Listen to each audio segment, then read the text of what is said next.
So we see that for the function y of t equals 2t squared minus 3t plus 5, between the points t, y of t, and t plus delta t, y of t plus delta t, we have a rise delta y that's equal to 4t delta t minus 3 delta t plus 2 times delta t squared. We calculated that in the last clip. So that the rise over the run is simply this expression divided by our run delta t. So that our calculation is fairly straightforward.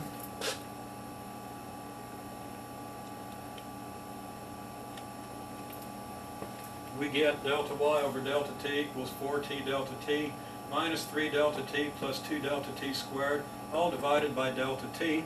The delta t again distributes. Remember, division is just a multiplication by a reciprocal. It has to distribute through the whole expression.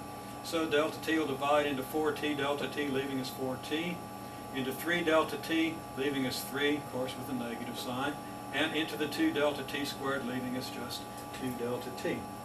And this expression is our delta y over delta t.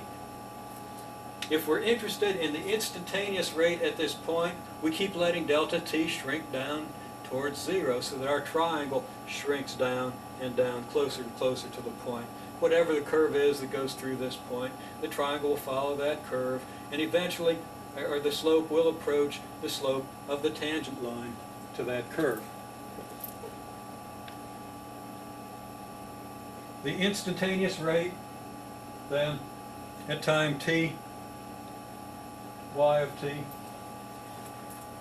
for this function is the limit of the 4t minus 3 plus 2 delta t as delta t shrinks to 0. So we say the limit as delta t approaches 0 of this expression, and that's going to be equal just to the 4t minus 3. We call this the derivative of this function.